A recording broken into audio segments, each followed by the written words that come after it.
Bonsoir à tous. Merci beaucoup d'être présents ce soir. Nous sommes très, très heureux de retrouver Jean-Claude Grimbert ici sur cette scène. Nous avions reçu Jean-Claude Grimbert en septembre 2022. 2022. Et donc, il était également en conversation avec Raphaël Léris, journaliste au Monde des Livres. Et il s'était arrêté à l'année 1978.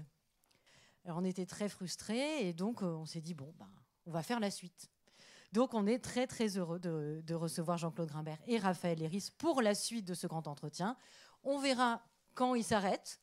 S'il faut en faire un troisième, on en fera un troisième. Et on compte sur vous pour être là également.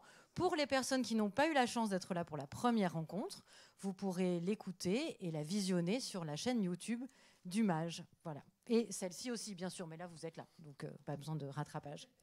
Merci à tous. Je vous invite à retrouver, à l'issue de la rencontre, Jean-Claude Grimbert à la librairie. Je vous souhaite une excellente soirée. Merci à tous les deux et je repars avec la canne, comme ça vous échapperez pas. Merci beaucoup Sophie Andrieux. Bonsoir à tous et tous. Alors on va faire comme dans les séries, un petit previously dans cet entretien avec Jean-Claude Grimbert. Vous regardez les séries ? Bien sûr, vous n'avez pas de temps à perdre, vous. Alors donc, précédemment, dans la vie de Jean-Claude Grimbert, nous avons évoqué, entre autres, votre naissance en 1939 dans une famille juive parisienne, l'arrestation de votre... Je crois, enfin vérifier, l'arrestation de votre père en 1942 et sa déportation, les 18 ateliers, vous avez fait bien attention à devenir un très mauvais tailleur, votre découverte du théâtre, les premières pièces que vous avez écrites, les premiers succès, celui de Dreyfus, celui de l'atelier, immense à la mesure de la dépression qui s'est abattue sur vous ensuite. Nous en étions là, donc au fond du trou. Et vous avez commencé à ce moment-là une psychanalyse qui, disiez-vous, et puis on s'est arrêté là, vous a sauvé la vie. Vous avez vraiment le sens d'attraper l'auditeur. Alors comment elle vous a sauvé la vie, cette psychanalyse, si vous voulez bien nous en parler un peu? Ça marche comme ça? Ah bon? Comment ça m'a sauvé la vie? J'étais mal barré. Voilà. J'étais mal barré. Bon, il n'y avait pas que le succès. Mais disons qu'avoir du succès en évoquant la mort de son père et les malheurs de sa mère, c'est pas génial, quoi. En plus, les gens riaient. Voilà. Et quand ils riaient pas, j'étais très inquiet. Et surtout, j'ai joué. Voilà, c'est ça le problème. C'est que j'étais physiquement... J'avais toujours rêvé de devenir acteur. J'étais acteur, mais à l'abri des grands rôles. Et là, j'avais le rôle principal dans une pièce, un succès. Ça s'est joué pendant des mois. J'étais épuisé. Et puis, j'avais 40 ans. Et puis, les choses sont comme ça dans la vie. Et il y a eu une sorte de nœud qui... Donc, j'ai choisi un psy qui était, à mon avis, non juif et qui était plus âgé que moi. Voilà. Donc l'idée, d'un côté, l'idée du père et sans doute le refus de la complicité. Et donc, c'est comme dans une analyse, c'est très long. On pleure beaucoup. On ne sait pas pourquoi. Et puis, au bout d'un moment... Ah oui, alors à l'époque, j'avais accepté de travailler d'écrire pour Simone Signoret, Thérèse Imbert. Une fameuse série télévisée. Voilà. D'abord, j'avais refusé, puis j'avais compris que quand même, là, si je voulais continuer un peu, il fallait que je... Et donc, elle m'avait dit, ne va pas te faire psychanalyser parce que tu vas vider ton grenier. Ça a été le contraire. Voilà. Le grenier s'est rempli d'autres choses. Et je pense que ça m'a aussi permis d'échapper à une forme de théâtre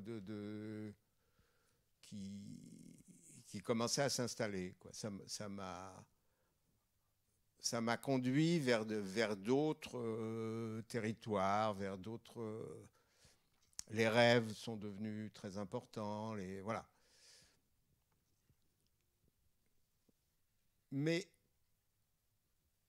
c'est aussi, en fait, ce que j'ai découvert en faisant cette psy pendant 8 ans, c'est comme une rampe d'escalier quand on ne voit pas clair. Voilà. C'est-à-dire que tant qu'il y a la rampe, on sait qu'on ne va pas tomber.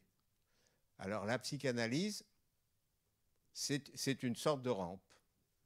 Le travail, c'est vous qui le faites, mais vous êtes accompagné par quelqu'un qui fait attention à ce que vous ne tombiez pas dans l'escalier. Alors vous disiez que ça avait rempli votre grenier. Est-ce que sur du long terme, ça vous a permis d'écrire des livres plus personnels, qui étaient plus officiellement autobiographiques, tels que Mon père inventaire, d'abord, qui est paru en 2003 aux éditions du Seuil, par exemple. On sent peut-être l'influence de la psychanalyse sur ce livre essentiel. Donc là, en fait, il faut rencontrer les bonnes personnes. Pour faire du théâtre, voilà, Lucien Atoun vient de décéder, là. J'ai rencontré Lucien Atoun à un moment, et pour faire du théâtre, ça a été très, très bien. Et voilà, c'était quelqu'un de très concret. Et la grande chance que j'ai eue, mais ça c'est longtemps après la dépression, c'est de rencontrer Maurice Hollander. Alors, Maurice, je ne le voyais que quand j'avais une pièce qui se jouait. En fait, je ne le connaissais pas. C'est lui qui venait, il venait voir mes pièces, et puis il venait me dire un mot, ou dans ma loge quand j'ai joué dans l'atelier, ou il m'attendait à la sortie les jours de première, il me disait bonjour, tout ça, puis après il m'a invité. Alors, je me souviens du livre qu'il avait édité, du livre magnifique, Dans la langue de personne, de Rachel Hertel. Donc, il m'avait invité à un débat comme auditeur, hein,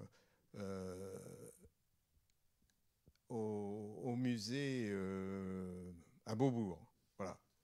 Rachel Hertel, qui est une grande traductrice du yiddish. Voilà. Alors, donc, Rachel Hertel avait traduit des poètes du yiddish en français.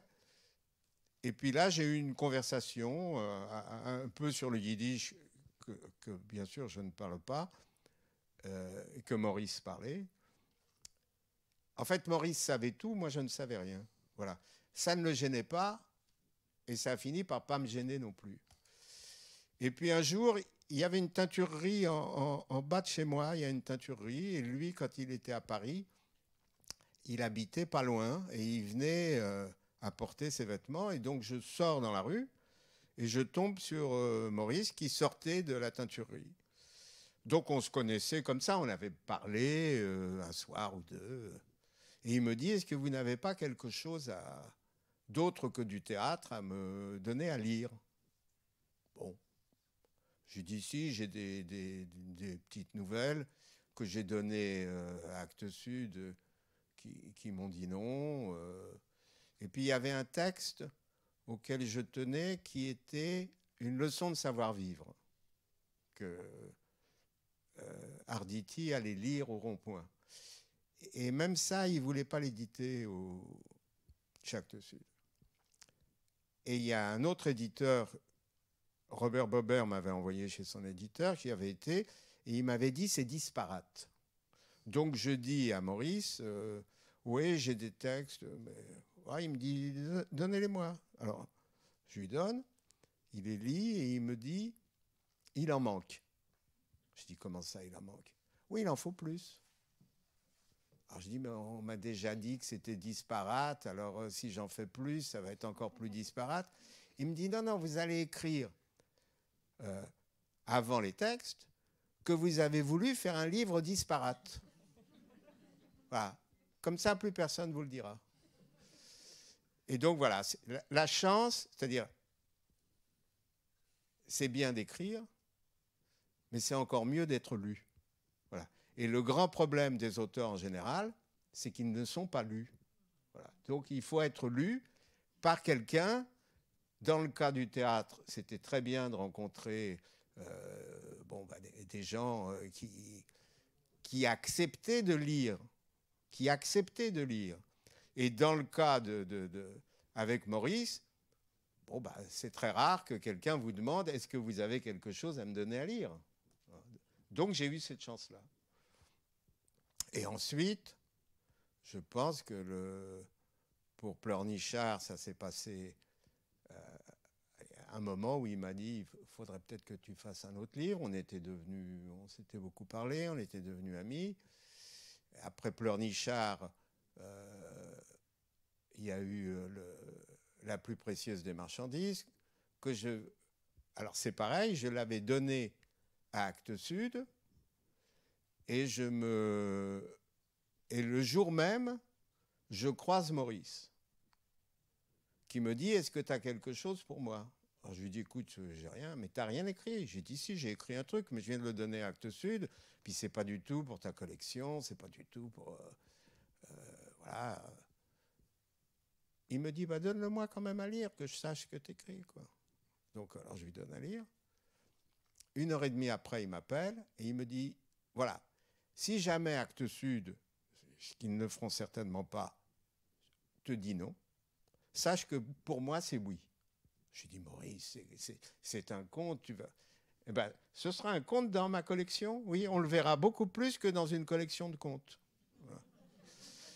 Alors donc, je me dis merde. Là, j'ai peut-être loupé mon coup.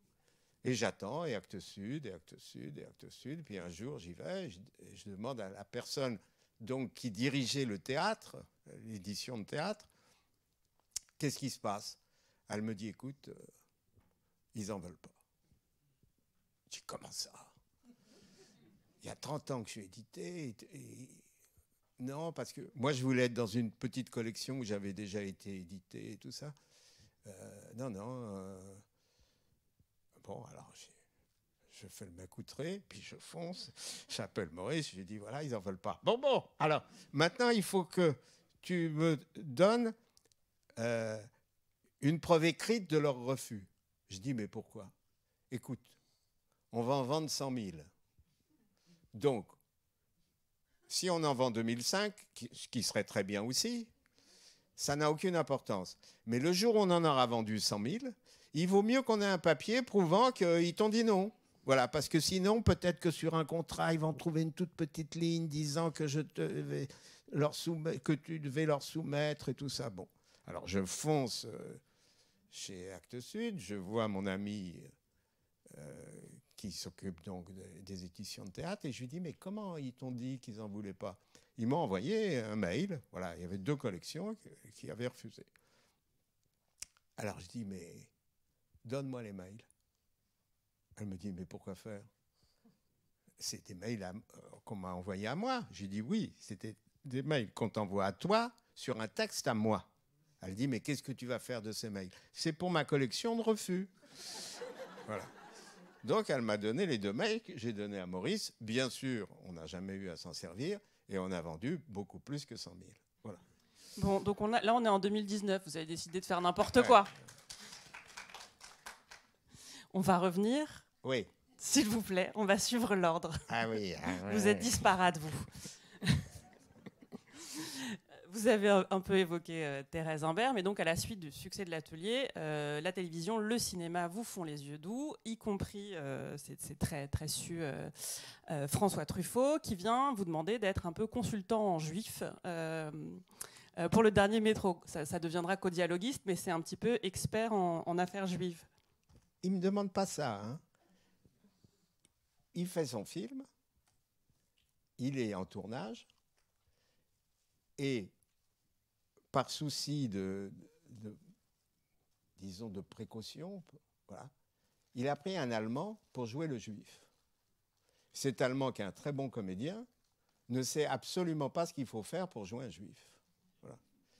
Truffaut vient d'apprendre que son géniteur, qu'il n'a jamais rencontré ni connu, était juif, et il ne sait pas ce que c'est. Donc on lui dit, va voir l'atelier, il y a un juif dedans. Et donc il tombe sur moi. Alors, il dit, lui, il va me régler le problème. C'est un juif spécialiste. Et donc, je ne suis pas encore en dépression, là, je suis en train de jouer. Et je suis très flatté que Truffaut vienne me voir. Voilà, bon. Donc, je lui dis oui. Et puis, je lui demande pourquoi vous n'avez pas pris des nerfs. Il aurait été trop marqué. Voilà. Donc, il voulait un juif pas marqué. Du coup, en allemand. Voilà. Du coup, un Allemand, oui. Et j'imaginais cet Allemand se dire, mais est-ce que je me tire est-ce que je me tire sur les oreilles? Voilà. Et donc, j'étais amené... Alors, entendons-nous bien, j'étais très fier que Truffaut vienne me voir parce que j'adorais ses films. Il y en a qu'un que je n'ai pas aimé, c'est Le Dernier Métro. Voilà. Alors, donc j'ai lu il prend des comédiennes, par exemple, celle qui joue la concierge, qui est magnifique, elle jouait Gisèle dans l'atelier. Voilà. L'un des jeunes résistants, alors j'oublie tous les noms, c'est lui qui jouait le second presseur dans l'atelier. Hélas, il est mort très jeune, c'était un comédien très bien. Et donc, le travail, c'est de réécrire les scènes qui se passent dans la cave, en fait, le dialogue du juif. Et il me dit, pour... comment s'appelait l'actrice? Catherine Deneuve. Pour Catherine Deneuve, c'est lui qui écrit. Alors j'ai dit, mais monsieur, en général, quand on écrit un dialogue, c'est parce que quelqu'un vous dit quelque chose. Vous répondez. Oui, oui, mais pour des...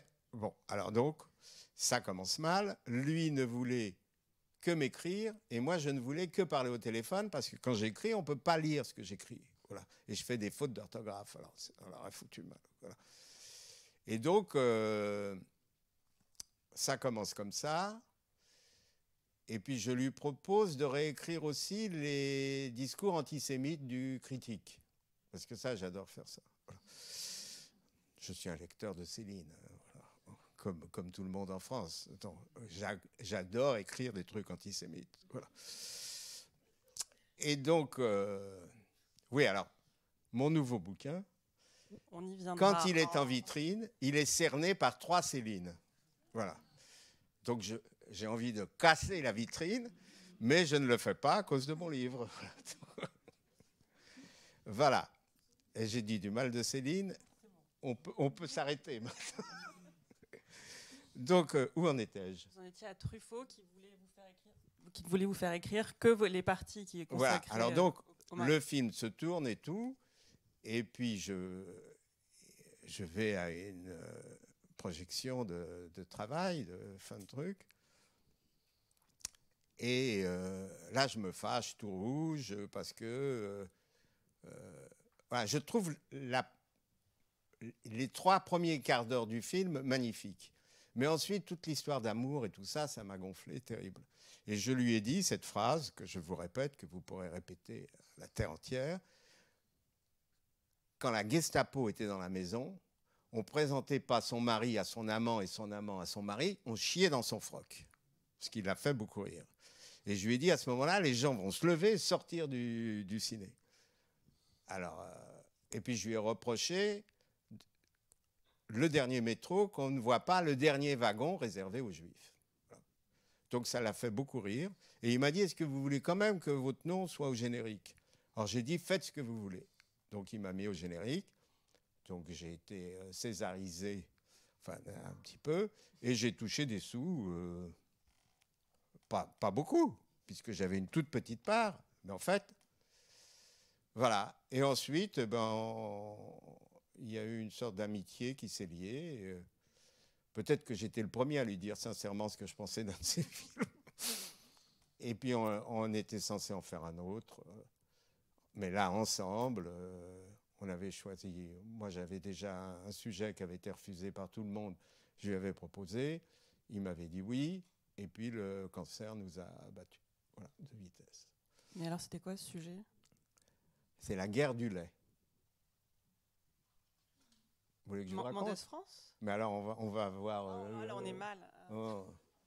Est-ce que vous connaissez l'assiette au beurre? Oui. Il y a un numéro spécial sur la guerre du lait. Tous les dessinateurs ont fait un dessin sur les crémiers et le lait. Voilà. L'un des dessins, on voit un crémier qui a le truc pour prendre le lait comme ça, qui le met dans l'égout, quoi, et pour allonger le lait. En fait, c'était... non, c'est trop long. Non. Alors, une prochaine fois, on se fait un point sur l'assiette au lait. Oui, on fera si on fait un truc sur tous les sujets refusés, ça va être terrible. Pendant les années où vous travaillez sur le dernier métro et puis sur beaucoup de films, d'adaptations, etc. Non. Pendant toute la période de la dépression, je reçois les réalisateurs à la maison. Alors, je vais quand même vous raconter l'une des histoires parce qu'elle concerne quelque chose qui nous concerne. Voilà. Donc, ma dépression, c'était une dépression agressive. Voilà. Donc, je pleurais beaucoup, mais je mordais beaucoup. Et spécialement les réalisateurs de films. Alors, je reçois un monsieur qui s'appelle Alain Corneau, qui était un très bon réalisateur et qui était très beau, ce qui devait m'énerver inconsciemment. Et il avait surtout des chaussures, il faisait du 45 et c'était ciré, et il était assis dans mon salon et je me regardais dans ses chaussures, quoi, voilà. Et donc, il vient me voir et il me dit qu'il va faire, et là on en vient aux séries, ça ne s'appelait pas encore des séries, qu'il allait tourner un épisode, donc disons d'une série, sur les French Doctors. Voilà. Et que c'était un épisode où Michel Blanc, sur un chameau, parcourait l'Afghanistan. Et moi, je ne sais pas à quoi je pensais. Et je lui dis, il y a combien d'épisodes? Il me dit, il y en a 5, mais moi, je n'écris que celui-là sur l'Afghanistan. J'ai dit, écoutez, dites au producteur que je veux les écrire tous. Je m'entends le dire. Hein, je veux les écrire tous et je veux que le premier épisode, ce soit un étudiant en médecine à Berlin qui va passer ses vacances de Pâques à Auschwitz pour faire des expériences. Et un grand silence. Et je sens que cet homme d'1m90 ne peut plus rester sur le fauteuil sans rien dire. Il tourne les yeux, il dit, c'est très beau hein, chez vous. Ah, les couleurs. Alors je dis, oui, c'est mon épouse qui a fait tout ça. Tout. Ah, oui. Bon, il se lève, il marche en titubant. Je ne pouvais pas l'aider, s'il tombait, je n'aurais pas pu le relever. Voilà. Donc voilà, c'était des traits de la... Alors après, je me suis dit que j'avais raison, que les French Doctors, ils sont issus de la conduite infâme et criminelle d'à peu près tout le corps médical en Europe, voilà, pendant la Seconde Guerre mondiale. Céline est un médecin. Voilà. Donc voilà. À part ça, alors j'ai regretté de m'être conduit comme ça, j'ai regretté Claude Sautet, j'ai regretté un certain nombre de gens, et en même temps, je pense que c'est ce qui m'a protégé et qui m'a permis de continuer à écrire à l'abri du pognon et des... Alors je pense que voilà, on aurait eu une maison au bord de la mer, une autre à la campagne et tout. Mon épouse, pendant des années, Jacqueline, donc, a gagné beaucoup d'argent en faisant des robes. Et puis là, c'était une période où qui commençait à devenir...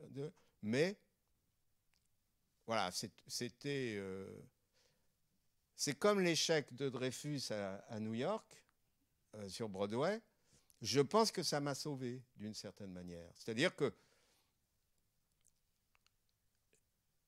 je ne courais pas après le pognon. Donc j'étais... Parce que courir après le pognon, c'est vrai que écrire des scénarios de films, on peut en écrire 4, 5 dans l'année. Hein. Alors qu'une pièce de théâtre, bon, on peut l'écrire très vite, mais après on se fait tellement chier pour trouver quelqu'un qui veuille la lire, après qui veuille la monter, après qui veuille la jouer, après qui veuille... Voilà. Donc la meilleure solution, c'est d'écrire des livres comme Maurice Hollander est là pour les lire et les publier. Mais alors là, on est 20 ans avant qu'il soit là pour les lire et les publier. Alors vous avez un premier roman en 1987 qui s'appelle La nuit, tous les chats sont gris. Oui. Vous pouvez nous en parler un peu? Elle est dure. On va faire 9 épisodes. 9 épisodes. Bon, alors, La nuit, tous les chats sont gris. Nous habitions, mon épouse et moi, rue d'Anguin. Mais les fenêtres donnaient sur le faubourg Saint-Denis. Voilà. Et donc, ma première pièce chez Pierrot, alors là, on repart en arrière, j'en avais fait la lecture à la famille, quoi, et j'avais jamais été joué, j'avais jamais... donc il fallait que je fasse quand même, que je montre que... non seulement j'étais un comédien qui jouait jamais, mais j'étais un auteur qui n'était jamais monté. Voilà, donc c'était alors cette pièce chez Pierrot, j'en ai parlé, je pense, dans le premier épisode, c'était lié à la mort de notre bébé, la mort subite du nourrisson. Et j'avais écrit ça en une nuit, et c'était très grossier, très vulgaire, très truc et tout. Et donc j'en fais la lecture, on descend, je raccompagne les amis qui étaient là à leur voiture, et puis on remonte. Et vers 9h30, 10h du matin, on sonne à la porte et c'est 2 flics qui rentrent. Il y en a un qui tient un revolver, donc je te l'engueule comme du poisson pourri. Je lui dis, mais vous croyez au Far West? Qu'est-ce que c'est? Machin, et truc et tout. Donc il range son feu. Et il me dit, où vous étiez hier soir? Avec qui? Alors j'avais de la veine parce que j'étais avec un camarade qui s'appelait Hershboing et un autre qui s'appelait Azanavicius. Voilà. Ce qui, à l'époque, était un nom très difficile à dire. Maintenant, on le dit très facilement. Et donc, ils me disent, voilà, il y a un monsieur qui s'est fait agresser dans le passage en face de vos fenêtres. On lui a piqué sa paye, c'est un musicien nord-africain, voilà, me disent-ils, et à qui on a piqué sa paye. Il est rentré dans son hôtel et il a dit à sa femme de descendre et de voir les 2 types devaient être en train de partager l'argent. Et donc, ils ont relevé un numéro de téléphone, un numéro de voiture, et ce matin, on a arrêté le propriétaire. Voilà. Bon. Alors, il m'emmène avec mon épouse et on se retrouve au commissariat soupçonné d'un hold-up. Alors, quand je passe devant la cellule où il y a Hershboing, je lui dis « donneuse ». Voilà. Et alors lui, c'était un joueur, il jouait beaucoup, donc il avait beaucoup de liquide chez lui, et il avait un revolver pour faire peur à ceux qui lui devaient de l'argent. Voilà. Donc il s'était précipité dehors pour qu'ils ne fouillent pas à la maison. Voilà. Donc, après, ils me disent, ah oui, on va aller chercher Azanavicius. On sait où il travaille. Alors je dis, écoutez, c'est pas la peine d'aller à son boulot avec vos revolvers à la main et tout. Je vais l'appeler. Alors l'agression, c'était, les mecs l'avaient arrêté, lui avaient mis des menottes, Ils avaient dit police, ils lui avaient mis des menottes, ils l'avaient frappé, ils l'avaient volé. Donc, j'appelle René Hazanavicius, je lui dis, René, figure-toi que j'ai les flics à la maison. Ah bon, t'as les menottes? Et le flic écoutait comme ça. Bon, alors donc, tout ça se passe. Et puis, des années après, j'écris, mais je n'ai pas écrit exactement ça. J'ai écrit comment, dans ce même climat, comment un type en dépression prenait les patins des flics. Voilà, petit à petit. C'est ça le livre. Hein. Ça n'est pas la grande littérature, quand même. Hein, c'est quand même... vous qui... vous êtes quand même... Voilà, alors donc, après, on en a fait un film, mais avec des moyens... Il y avait quand même Arditi, il y avait un ami à moi qui s'appelle Otmesguin, avec qui j'ai fait plusieurs choses à la télé. Il avait voulu faire ce film, et on l'avait fait, voilà. Qui était pour la télé. Après, ils ont voulu le sortir au cinéma, mais là, c'était très compliqué. Voilà. 3 ans après ce livre-là, il y a Zone libre, qui est écrit, enfin en tout cas, qui date de 1990, où l'on va voir une famille juive, les Hilberberg, franchir la ligne de démarcation, être accueillis chez le père Maury. Alors la pièce, aujourd'hui, si on la cherche, on la trouve éditée avec Dreyfus et l'Atelier. Est-ce que vous aviez conscience de former une sorte de cycle avec ces 3 pièces? Oui. Oui. Je vais vous raconter une nouvelle anecdote. On est là pour ça. Pendant que je répète l'Atelier, donc je suis comédien, co-metteur en scène, même si c'est Maurice Bénichou qui a tout fait, avec Jacques Rosner qui était en dépression, lui, donc n'a pas pu faire grand-chose sur cette pièce-là. Il avait monté Dreyfus. Donc, voilà, quand je fais des inserts comme ça, c'est ça l'âge. On se retrouve perdu. Où en étions-nous? Pendant que vous jouiez l'Atelier, on vous a fait rencontrer quelqu'un, je crois. Je répétais l'Atelier. J'ai dit à l'attaché de presse, je lui ai dit, je ne veux faire aucun interview, je ne veux recevoir personne, je veux parler à personne, je veux jouer. Et après, quand on aura joué, qu'on aura vu ce qui se passe, on verra. Mais à l'Odéon, c'était l'Odéon qui produisait, ils insistent beaucoup, et je reçois une dame d'un certain journal. Voilà. On me dit, il faut absolument que tu la reçoives, et tout ça, machin. C'était pas une critique, c'était une écotière. À l'époque, le théâtre était très important, et il y avait des gens qui en parlaient avant, des gens qui en parlaient après, des gens qui faisaient la synthèse, voilà, bon. Maintenant, ils ont... Alors donc, cette dame vient, elle est très gentille, très aimable, agréable, elle comprend ma situation, elle voit que je suis nerveux et tout, elle me pose quelques questions et tout ça, puis elle me dit, vous avez écrit Dreyfus, ça se passe avant la guerre, vous écrivez à l'Atelier, ça se passe après, est-ce qu'il ne manque pas quelque chose? Alors je lui dis, une pièce pendant la guerre. Elle me dit oui. Alors je lui dis, écoutez, moi je ne me sens pas en mesure de l'écrire, et je pense que le public ne serait pas en mesure de l'écouter, d'entendre. Elle me dit, mais pourquoi? Pourquoi il ne pourrait pas? Alors j'ai écouté, par exemple, si on écrit que les enfants déportés, les Allemands n'en voulaient pas pour des raisons techniques, et c'est Laval qui a beaucoup insisté pour qu'on les emmène aussi. Elle me dit, mais qu'est-ce que vous vouliez que la police fasse avec tous ces enfants errants seuls dans les rues? Alors j'ai dit, à ce moment-là, il n'y a plus qu'à se foutre une grenade dans le cul. Elle me dit, pourquoi vous me dites ça? Alors j'ai dit, je ne sais pas, en cause. Voilà, et je suis parti. Et je me suis aperçu que cet argument, elle ne l'avait pas inventé.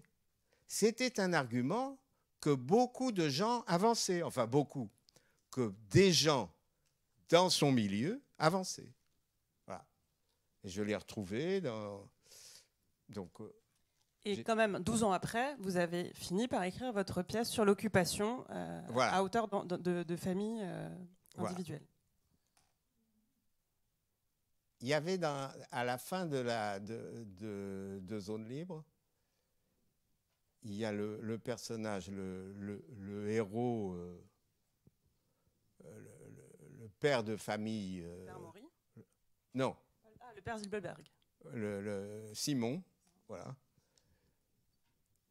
qui a été donc recueilli par ce père Maury qui a caché toute la famille et tout.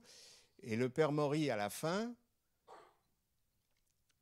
prend un Allemand, un jeune soldat, pour ne pas rester seul. Toutes les femmes sont parties et l'homme, le protagoniste principal de la pièce, revient chercher sa femme, sa belle-sœur et sa belle-mère. Et les 3 femmes sont parties. Et donc, il parle avec Maury et il s'aperçoit que Maury est comme ça et qu'il parle tout bas. Alors, il dit, tu me fais une blague, elles sont à côté et elles dorment. Et il va à côté et il tombe sur le soldat allemand. Et donc, comme il revient du maquis, il a un fusil et il décide de tuer le soldat allemand. Et Maury lui dit, il faudra que tu me tues d'abord, c'est mon boche, vous partez, tout ça. Bon. Et puis je la donne à lire. Des gens me disent non, on n'y croit pas. Écoute, non, c'est bon. Et je faisais de la marche avec cet Hazanavicius, père, hein. Et on arrive dans un endroit dans le centre de la France, je ne sais pas où on marchait. Voilà, bon. C'est lui qui dirigeait de toute façon. Et donc, on arrive dans un bled, et je sais que dans ce bled, un acteur que j'ai connu et aimé, qui s'appelait Grippel, était enterré. C'était un alcoolique, il avait fait une cure de désintoxication, il était sorti, puis il s'était foutu dans un arbre, puisqu'il avait l'habitude de conduire bourré. Voilà, bon. Et donc, il était enterré. Alors, j'arrive avec mon copain, qui me dit « Ah, ça tombe bien, parce que c'est là où on était cachés pendant la guerre. » Je dis « C'est ça. Oui, c'est ça. » Donc, on avance vers le cimetière. Il dit « Ah, ils ont changé la place du cimetière. » Je dis « Oui, c'est ça. Ils ont changé la place du cimetière. » On rentre, et je lui dis bah, « Puisque tu connais que c'était là, il y a une dame là, tu vas lui demander où est la tombe de Grippel. » Ah, bah ça tombe bien, parce qu'on était cachés chez elle. J'ai dit « D'accord, vas-y. » Et puis je vois qu'il se met à parler avec la dame. Alors je m'approche. Et quand je m'approche, elle lui dit « Et comment va le petit Claude ?» Ce qui était son frère. Et je comprends qu'il ne m'a pas baratiné. Voilà. Et à ce moment-là, elle lui dit « Tu sais, j'en veux à Léa. » Et Léa, c'était sa mère. Et il dit « Et pourquoi ?» Elle n'est pas revenue nous voir. Elle n'est jamais revenue. Bon. Et, moi, je demande, et il y en a qui sont revenus. Bien sûr, il y en a qui ne sont jamais partis, qui se sont mariés ici. Je dis, et ceux qui se sont mariés et qui ne sont jamais partis, ils sont arrivés quand? Ah, après. Elle parlait des prisonniers allemands. Voilà. Donc, il n'y avait pas de différence entre les Juifs qu'on cachait et les types qui venaient travailler là, qui étaient prisonniers. Voilà. Et je me suis dit, mais ma scène, elle marche très bien. Donc, j'avais vérifié sur le terrain que la scène était bonne. Voilà. Et alors, vous avez joué dans Zone Libre, Oui. en dépit de l'expérience douloureuse de l'atelier, parce que c'était pas possible de laisser quelqu'un d'autre jouer Simon? Je voulais Pierre Arditi. Il ne voulait pas. Il m'a dit, t'as qu'à le jouer toi-même. Voilà. Bon. Après, on m'a proposé un chanteur, comment il s'appelle, qui chantait l'Amérique, là. Jodassin, mais il était mort depuis non, longtemps. Non, pas Jodassin. Les Américains, ils ne chantaient pas l'Amérique, ils chantaient... Michel Sardou. Michel Sardou. Seigneur Dieu. Alors, la directrice du théâtre m'a dit, mais il a envie de faire du théâtre. Alors, j'ai dit, mais est-ce que le théâtre a envie de lui? Voilà. Donc, on devait jouer donc, au Théâtre Montparnasse. Et on était le jour où on devait signer, quoi. Alors, je pense que j'ai fait une erreur. La veille, voilà, avant la signature, il y avait eu une dernière entrevue. Et j'avais, pour faire une blague, parce que j'étais encore un peu en dépression, j'étais sur la fin de la dépression, je lui ai dit, est-ce que j'aurais une loge avec un divan? Elle me dit, bien sûr, pourquoi? Je dis, parce qu'il faut que mon psy reste allongé pendant toute la pièce. Ça va me rassurer. Ah, d'accord, voilà. Donc le lendemain, on doit signer, coup de fil, on ne signe pas. Voilà.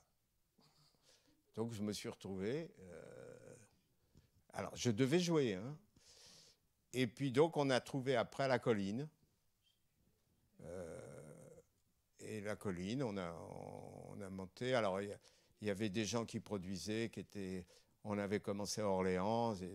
À l'époque, c'était assez... On ne comptait pas le nombre des personnages. Voilà. C'est-à-dire que aujourd'hui, si vous arrivez avec une pièce et qu'il y a 3 personnages, ils vous disent, est-ce qu'il n'y en a pas un des 2 qui peut jouer 2 rôles? Voilà. Et le mieux serait qu'un seul joue les 3 rôles. Voilà. Donc, et donc j'ai joué, mais j'étais plus dans l'état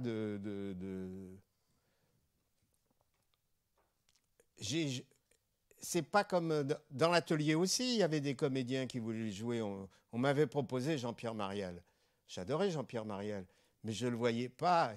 Il fallait écrire une pièce pour expliquer comment il était tombé tailleur dans un... voilà. Donc voilà, c'était comme pour jouer un juif. Un jour, dans un film, on m'avait proposé Galabru. Alors j'avais dit, mais il faut d'abord écrire un film pour raconter comment il est devenu juif. Voilà, donc... Peut-être qu'il l'était d'ailleurs, mais il ne l'a jamais dit.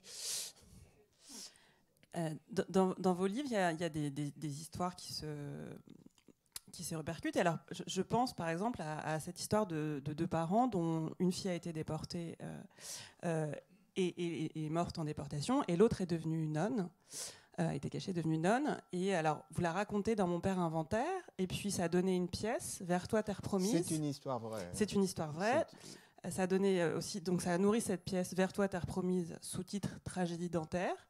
Parce que ça se passait chez un dentiste, enfin c'était un dentiste, le père, et puis c'est très profondément à l'origine de la plus précieuse des marchandises, non, cette histoire d'un père qui jette un de ses 2 enfants jumeaux par la fenêtre en se disant qu'il sera récupéré, et puis à la fin, je crois que beaucoup de gens ont dû le lire, donc je ne spoil pas en disant que la fin est un petit peu de ce type-là.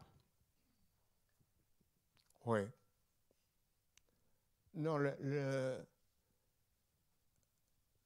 Vers toi, terre promise, j'ai écrit d'abord parce que je trouvais...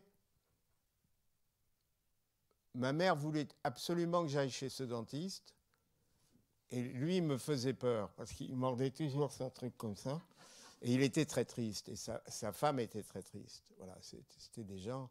Et ma mère me disait toujours, quand je lui disais que je voulais changer de dentiste, elle me disait, il a tellement souffert pendant la guerre. Voilà.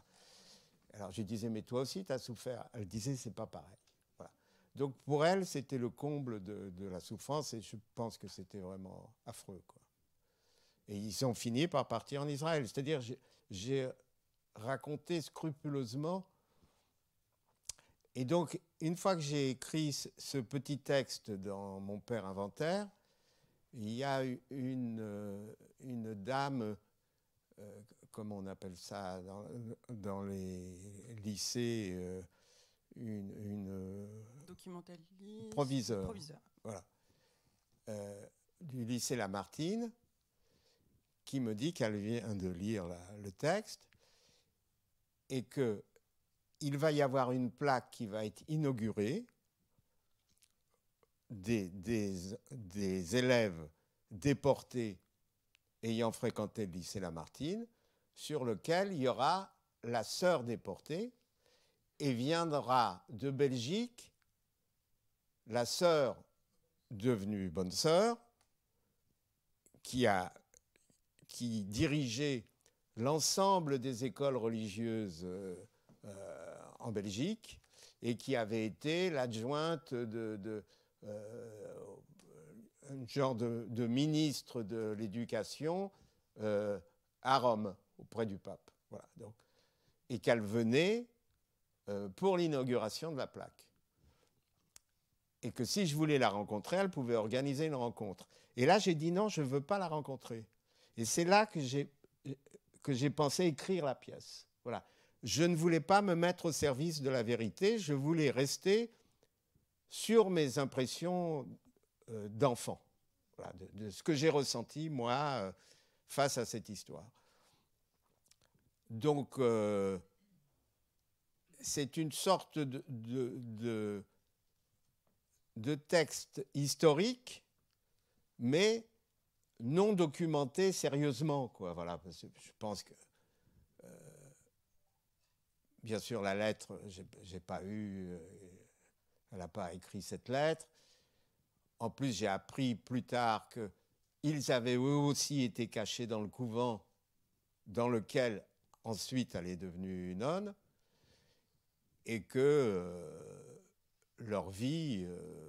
alors, ce qui existe dans la pièce, c'est ce désespoir d'avoir une fille déportée et une autre nonne qu'ils ne voyaient plus, d'après ce que j'ai compris. Mais enfin bon. Et donc, c'est une pièce qui a été très, très importante pour moi. Voilà, je pense que voilà, mon beau-frère, quand il l'a lu, m'a dit « Personne ne jouera ça, c'est trop triste ». Et une fois joué, ben, le même phénomène s'est produit que pour l'atelier et Zone Libre. Il y a des gens qui riaient et d'autres qui pleuraient. Donc,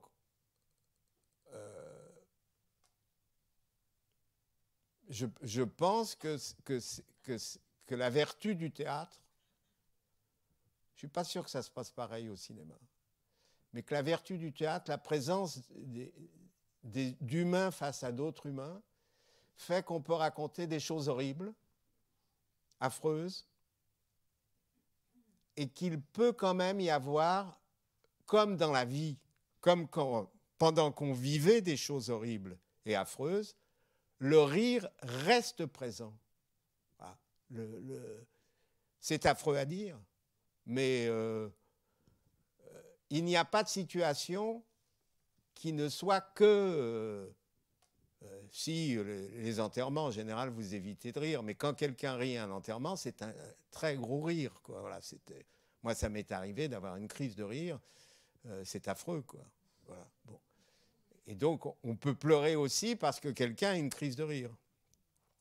Donc voilà, j'ai touché là du doigt quelque chose que je faisais instinctivement pour l'atelier.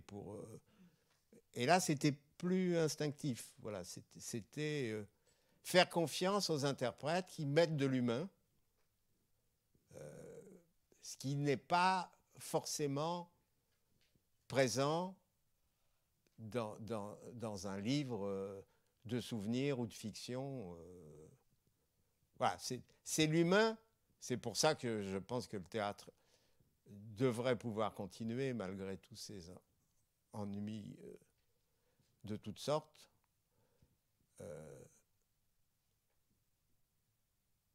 Voilà, c'est bien que des gens chantent leur malheur.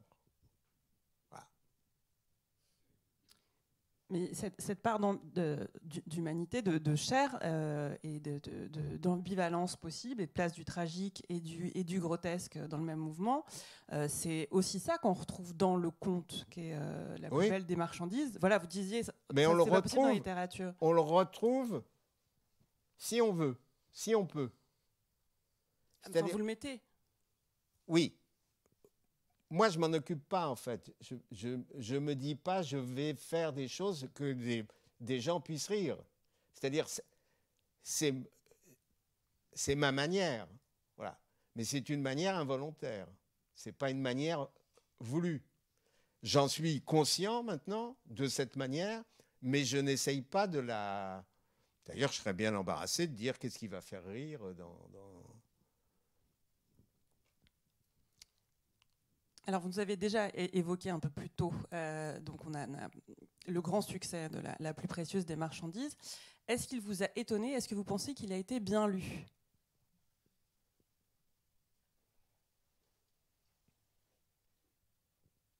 Ça m'a très étonné.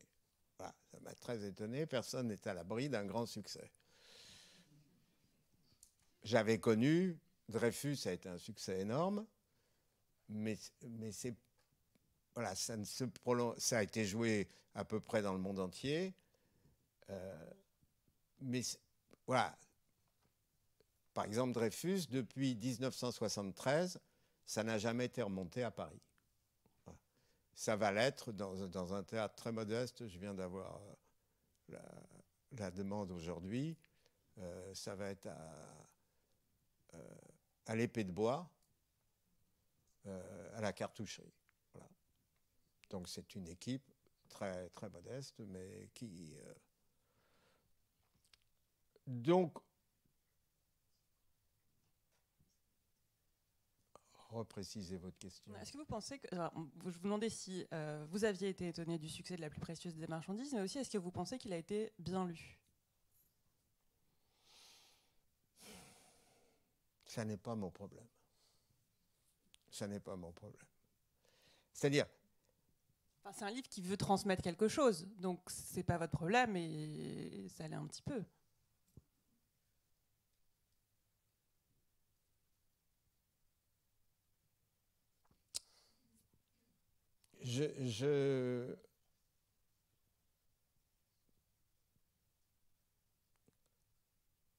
L'échec,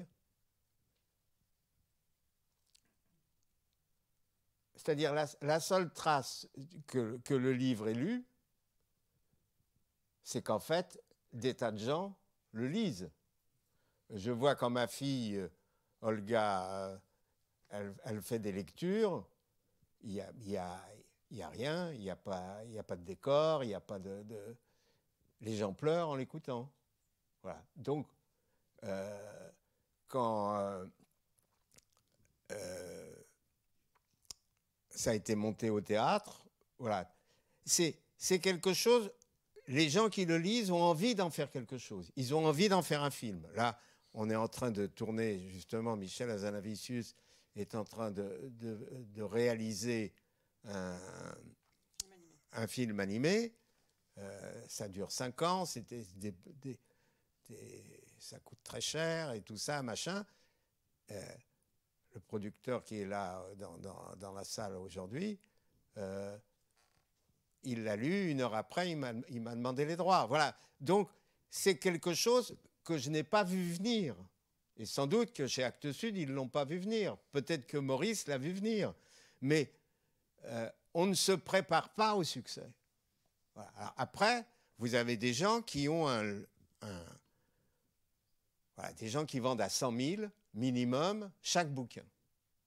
Donc, si vous regardez bien, en général, ils essayent d'en écrire 1 par an. Voilà. C'est un métier. Voilà. J'ai échappé à ça, hélas, peut-être. Mon épouse m'aurait dit, peut-être qu'on aurait pu acheter une maison au bord de la mer. Oui, mais il y a du vent, c'est humide, voilà. Bon. Non, c'est ça qui est formidable dans un livre. Voilà. Vous écrivez une pièce de théâtre, il faut trouver des gens pour le jouer.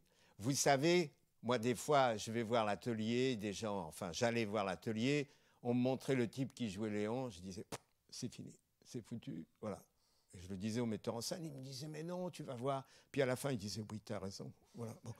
Donc, là, un livre, eh ben, c'est chaque lecteur qui vit la chose, qu'il écrit avec moi, et puis, il retient bien ce qu'il veut. S'il veut, j'imagine que si Louis-Ferdinand Céline lisait ça, ça le ferait marrer.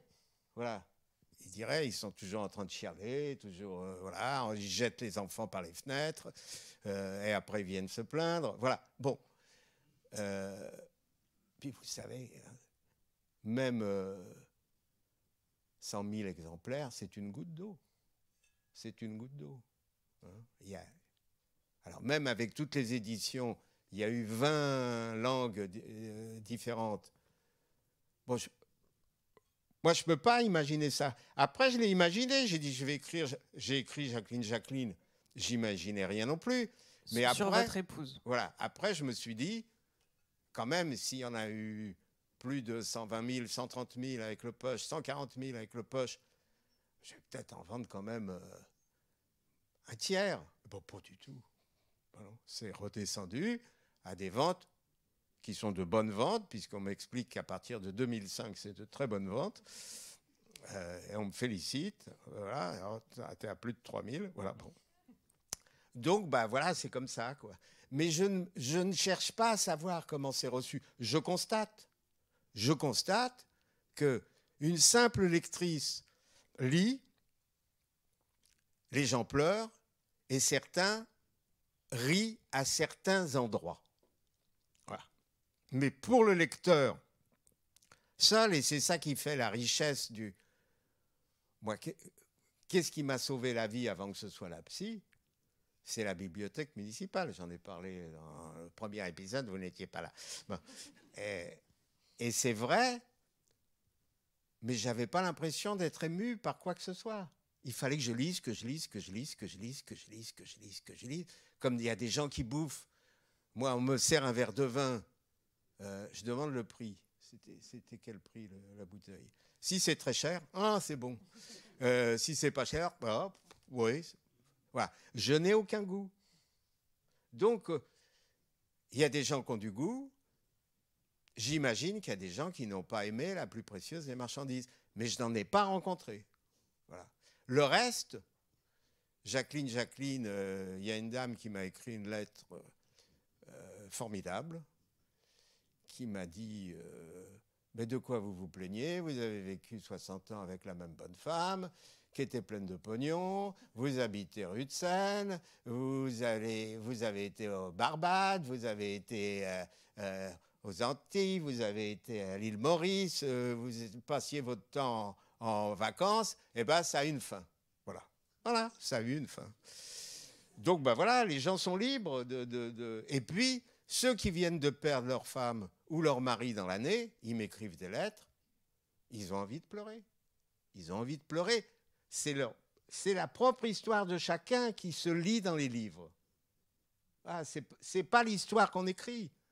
On est là face à... Ils ont réédité Mars, là. De Fritz Zorn, qui a Voilà. un incroyable livre sur le cancer. Voilà. Chez Gallimard. Mon épouse a essayé de le lire, elle avait une petite dépression, elle n'a pas eu des grosses dépressions comme moi, elle n'a pas pu le lire. J'ai dit, écoute, Jacqueline, c'est rien du tout. Et quand j'ai eu ma dépression, pour lui montrer, j'ai lu la première page, je l'ai balancé. Voilà. Il y a des livres comme ça qui font appel à votre vécu. Moi, j'ai des copains qui me disent, je ne peux pas lire Jacqueline, parce que j'ai connu Jacqueline. Il y en a même un qui m'a dit, parce que je l'ai aimée. Je lui ai dit, écoute, franchement, ça ne se dit pas. Non, mais je l'aimais comme être. Et d'accord, voilà. Bon. Alors, non, mais heureusement, on ne se pose pas ces questions quand on écrit. Je ne sais pas, peut-être que je suis sûr que vous écrivez, mais peut-être que vous posez des questions. Voilà. Moi, la chance que j'ai eue, c'est de ne pas apprendre à me poser des questions. Voilà. À 14 ans, je suis entré dans un atelier avec le certificat d'études en poche. Et heureusement, je n'ai jamais pu parler avec Jean-Pierre Vincent, avec Jourdeuil, avec Vitesse. Voilà, j'étais à l'abri de tout ça. Et maintenant, on voit ce que ça donne. Tous ces gens qui parlaient, qui savaient parler, ils nous ont mis dans la merde. Alors, dans 5 minutes, on va passer aux questions de la salle. Et je suis obligée, pour qu'on ait l'impression d'avoir bien fait notre travail, de vous poser une question sur votre nouveau livre. Ah bah, il y a intérêt. Bah, oui, je suis venu que pour ça. Et alors, j'avais oublié. Voilà. Voilà, je suis là pour vous le rappeler. Il y est question de la vieillesse, du veuvage, de croire au Père Noël ou pas. Il y a des histoires de cheminées qui se font écho. Est-ce que vous auriez écrit ce livre sans la guerre en Ukraine, dont on sent que c'est l'arrière-fond tragique de ce livre qui, quand même, veut donner de l'espoir, mais qui a un arrière-fond tragique et qui est contemporain? Quand je l'ai commencé, j'écrivais un conte de Noël. Voilà. Je ne pensais pas que ça allait prendre cette tournure. C'est vu la minceur du conte, ben, j'ai continué. Voilà. Et je pense que tout s'est imposé. Voilà. Effectivement, le passage sur l'Ukraine, bon, je connaissais très bien les lettres d'Himmler. Donc, il y a une lettre d'Himmler. Je dis ça pour appâter le chaland. Je sais que les gens adorent lire des lettres d'Himmler. Donc, il y a une lettre d'Himmler dedans qui parle de l'Ukraine. Voilà. Et donc, je pense que ça a sa place là, que le trouble que nous vivons, que le plus jamais ça, on le voit devenir depuis très longtemps déjà, mais encore un petit peu de ça, encore un peu ça, voilà. C'est plus, le plus jamais ça n'a pas tenu, quoi. Voilà. Donc on vit, je pense que notre histoire, qui maintenant c'est, après le silence c'est de ça dont ça parle profondément, voilà. Derrière nos fêtes de Noël et tout ça, il y a eu un silence pendant des années sur notre propre histoire. Et on a été écrasé par la bureaucratie, bien sûr, de Vichy, mais aussi par la bureaucratie de la République résistante et tout ça, et aussi par toutes ces histoires, et aussi par le fait que, voilà, dans les années 50, Rebattet, condamné à mort, Cousteau, condamné à mort, Céline, tous reviennent et reprennent leur vie comme si rien n'était. Voilà. C'est-à-dire que moi, c'est ça qui m'a fait écrire. Et donc, j'écris dans la continuité du reste. Donc, nécessairement, je passe par... alors, c'est très compliqué, l'Ukraine. C'était un pays où il y avait énormément de juifs, donc énormément de pogroms, donc des tas de complices des nazis. Et en plus, comme ils avaient été extrêmement maltraités par les soviétiques, dont ils faisaient partie, mais dont ils avaient été victimes, il y avait quelque chose que les Allemands auraient pu exploiter, comme, à mon avis, presque dans toute l'Union soviétique. Mais de voir un pays en envahir un autre et qu'on ne soit pas équipé sur le plan de cette terre qui rétrécit, qu'on est en train de voir fondre presque, qu'on ne soit pas équipé pour répondre à ça. On est obligé de subir, et on se dit, mais peut-être qu'ils vont se servir de la bombe atomique. C'est-à-dire, ce qui a servi de frein est en train de servir d'accélérateur. Donc, on vit... Alors, qu'est-ce qu'on doit écrire? On doit écrire des contes pour enfants. Et comme plus on vieillit, plus on vit sa propre enfance, on écrit des contes pour vieux enfants. Voilà, c'est un conte pour vieux enfants que je partage avec... que j'aurais partagé avec Jacqueline si elle était là, que je partage avec Rosette, la sœur de Jacqueline. Voilà. On a vécu une vie inouïe. mon frère me raconte des choses qu'il ne m'a jamais racontées sur mon père, ou sur... on est au bout de près d'un siècle de massacre, avec une sorte d'embellie, et c'est dans cette embellie qu'on a sombré dans cette recherche effrénée du pognon, d'un avenir, voilà, et sans s'équiper. C'est-à-dire, la civilisation après Auschwitz, ce n'est pas les poèmes qu'on n'a plus le droit d'écrire, c'est il fallait reprendre tout à la base. Mais on a fait comme si ça n'avait pas eu lieu, et on a célébré.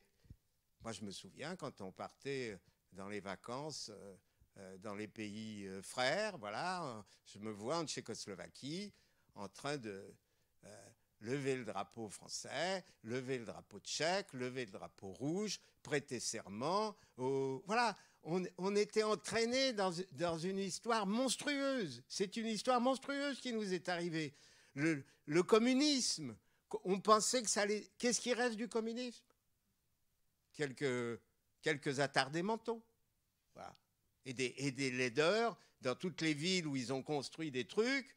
J'ai été voir la ville de Galatz, la ville de mon père.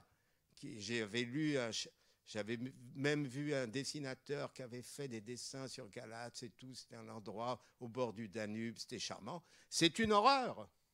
Il n'y a qu'un truc qui reste beau, c'est le cimetière juif. Voilà. Parce qu'il n'y avait que des noms de ma famille.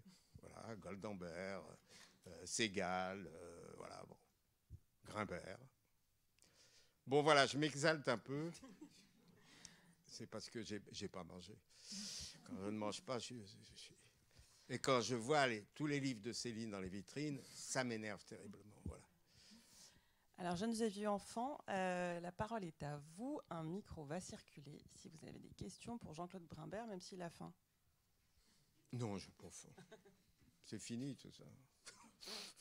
Pendant qu'ils réfléchissent, une question sur l'exposition là actuelle au hommage sur Pierre Dac. Est-ce que vous avez été est-ce que vous êtes un amateur de son œuvre, de son humour ? Je suis un adorateur de Pierre Dac. Et j'ai vu, c'est ça quand on est vieux, j'ai vu aux Trois Baudets Pierre Dac et Francis Blanche dans le Mage. Voilà. Et c'est un souvenir. En plus, il y avait une sorte de... Il y avait de l'eau qui coulait du plafond. Alors, j'ai jamais su si c'était un effet de mise en scène. Et ça tombait sur le turban de Pierre Dac. Et qui faisait ça comme ça. Voilà. Non, mais c'est un homme qui a toujours mêlé le rire et l'horreur. Voilà. Alors, Francis Blanche, c'est plus compliqué. Brusquement, vous entendez à la radio une chanson qui a l'air d'être écrite au Moyen-Âge et tout ça. Et c'est Francis Blanche qui a écrit les paroles. Voilà. Donc, il y avait comme ça, chez ces deux êtres qui se sont trouvés et qui ont vécu ensemble. Bon, Pierre Dac, il y a Londres et tout. Puis il y a cette idée qui s'est présentée contre le général de Gaulle. À l'élection, et que c'est le général qui lui a dit d'arrêter ses conneries, quoi. Voilà. Alors, ce que je veux dire, c'est qu'il y avait beaucoup d'émules de Pierre Dac. C'est-à-dire, c'était un temps, moi, je connaissais des gens qui se levaient le matin, quelle connerie on va faire. Voilà. Alors, il y en a peut-être encore aujourd'hui, mais je ne les connais pas. J'avais un copain qui s'appelait Michel Muller, qui était un comédien. Pas celui qui était un comique là dernièrement, c'était un type de mon âge, quoi. Michel Muller, il avait fait une blague formidable avec deux copains. Oui, d'abord, il arrive à Berlin pour le Festival de la jeunesse. Ils descendent du train et il y a des Allemands charmants qui viennent et qui disent si vous voulez passer à l'hôtel, prendre une douche. Alors il dit vous avez fait le coup à ma mère, moi vous m'aurez pas. Voilà. Et donc, il avait fait une blague dans l'esprit de Pierre Dac ou de Francis Blanche. Il avait un copain qui avait acheté une 2 chevaux. Et alors, toutes les nuits, Ils se relayaient, ils étaient 3 autres copains, ils mettaient de l'essence dans la 2 chevaux, voilà, dans le réservoir de la 2 chevaux. Et ce type a roulé 3 mois en disant c'est incroyable. C'est une bagnole exceptionnelle. J'ai fait le plein une fois et je roule depuis 3 mois. Voilà, donc c'était quelque chose. Je pense qu'on a beaucoup perdu quand même. Vous autres, les jeunes. N'est-ce pas typiquement une caractéristique des Slaves et des Juifs de pouvoir toujours mêler le rire aux larmes? Et n'est-ce pas, si on pense à Bashevis Singer et à d'autres, n'est-ce pas un peu leur marque de fabrique? Le rire est toujours proche des larmes. Il y a cette formule, aller du rire aux larmes. Ce n'est pas une formule tout à fait par hasard, elle est vraie. Il y a une part de comique dans la tristesse et il y a une part de tristesse dans la vie vécue tragique, dans le tragique. Moi, je vais vous donner une autre explication. Tant voilà. mieux, tant mieux. Vous apprenez que vous avez un cancer. Vous allez chez un ami. Vous lui parlez que du cancer. Il ne vous réinvite pas. Si vous le faites rire un peu avec votre cancer, il va dire bah, on va le réinviter. Ouais. Voilà. Comme disait mon maître, c'est la force des faibles. Voilà. L'humour est la force des faibles. Oui. A dit quelqu'un que vous avez peut-être connu qui s'appelait Jean Kelevitch. Ah, moi, je ne l'ai pas connu. Vous l'avez pas connu. Mais lui non plus ne m'a pas connu. C'est dommage. Vous auriez pourtant eu on est vraiment... Vous auriez eu beaucoup de choses à vous dire. Oui, on est ex aequo dans ce coup-là. Non, mais je pense que vous avez raison. Hein. Mais je pense que chez les Italiens, par exemple, vous avez l'humour et la tragédie. Voilà. Quand vous... Moi, je croisais tous les jours Mastroianni quand il était à Paris, parce qu'il vivait dans le même immeuble que moi. Et ben, rien que voir... Mon épouse, elle a vu un film il y a très longtemps. Mastroianni était de dos, elle s'est mise à pleurer. Je lui ai dit, mais pourquoi tu pleures? C'est tellement triste. Voilà. Donc, voilà. Et ben, c'était comme ça dans la vie aussi. On le voyait passer. Voilà. C'est la qualité de... C'est l'humain. Voilà. Lui, il se défendait de tout ça. Il disait, mais moi, j'ai 3 métiers. Le pinard, les femmes et le cinéma. Voilà. Alors, un jour qu'on le félicitait parce qu'on avait revu une scène et tout ça, machin, à la télé, il disait, oui, mais quand on a tourné la scène, la veille, j'avais abusé de mes 2 premiers métiers, le pinard et les femmes, et alors je me suis un peu assoupi pendant la scène. C'est ça qui donne cet air étrange. Voilà. Non, je pense qu'heureusement, alors disons que nous, on a plus de raisons de pleurer et donc de faire rire, mais qu'en général, les gens, disons, de qualité ont cette double voilà, possibilité de faire rire et pleurer. Alors c'est mieux quand c'est ensemble, quand les gens ne savent plus s'ils doivent rire ou pleurer ou s'ils font les deux. Et ça, c'est plus juif qu'autre chose, c'est vrai. Bon.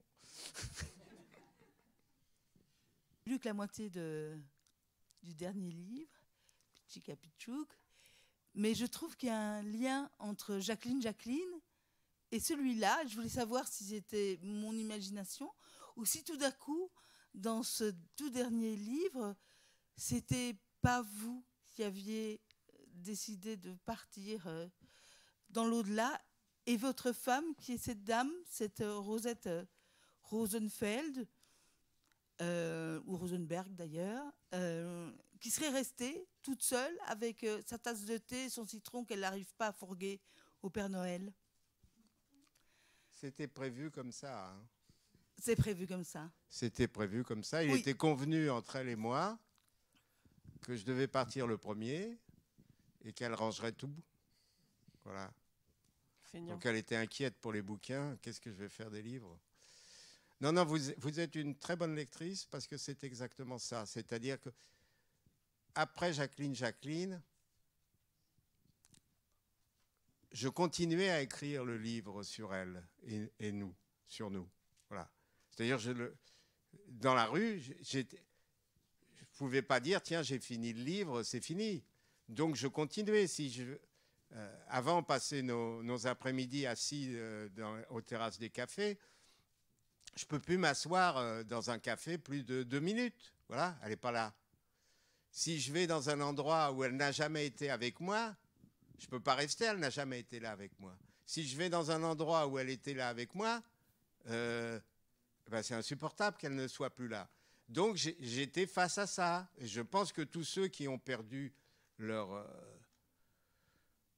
moitié se retrouvent handicapés, amputés. Et donc qu'écrire, et si je n'ai... Alors, la solution, c'était de ne plus rien écrire et de reprendre l'écriture indéfinie et infinissable qui se finira que quand ce sera mon tour. Donc, effectivement, vous avez mis le doigt dedans. Bon, je ne pouvais pas refaire le même livre, donc le couple s'organise autrement. C'est elle qui reste. Mais vous avez vu, elle a une mort très douce. Voilà. C'est ce que je souhaite. C'est ce que j'imagine mon épouse a eu. Et c'est ce que je me souhaite à moi. Ne pas me réveiller. Et être capable le lendemain matin de dire je ne me suis pas réveillé cette nuit.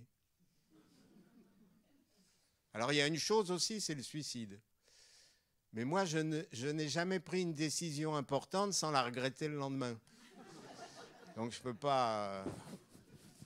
Pierre Dac se suicidait souvent. Voilà. Heureusement, il se loupait. De Pichika Pichouk, il y a un auteur dont vous dites qu'il a toujours du mal à finir son histoire.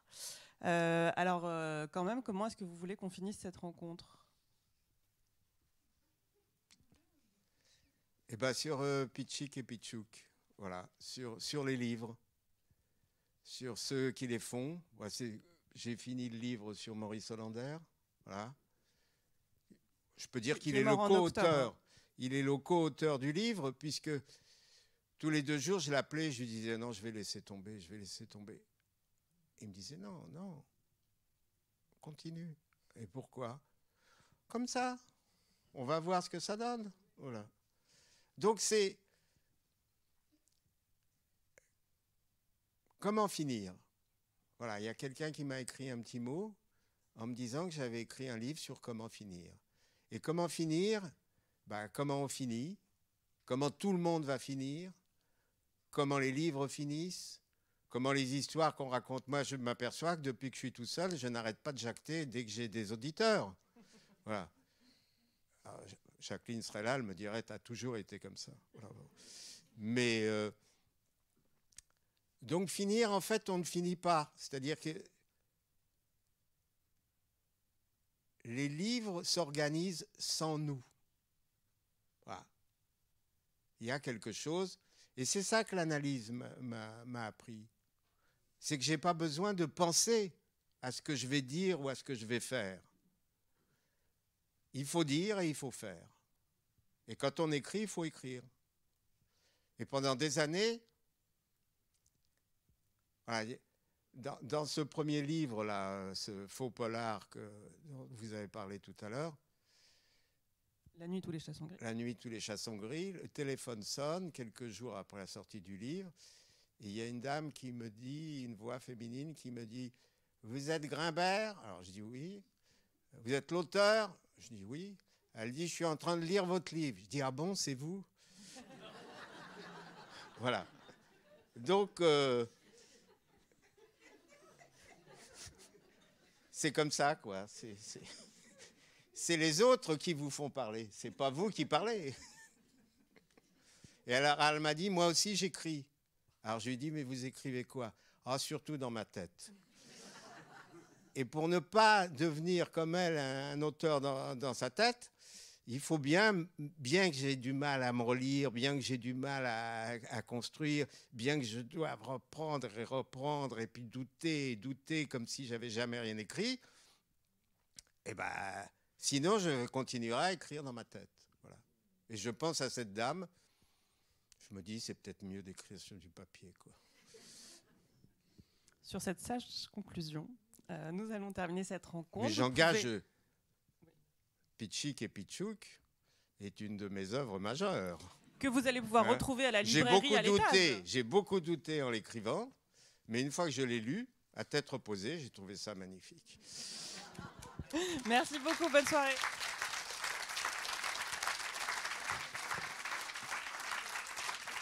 Merci à vous.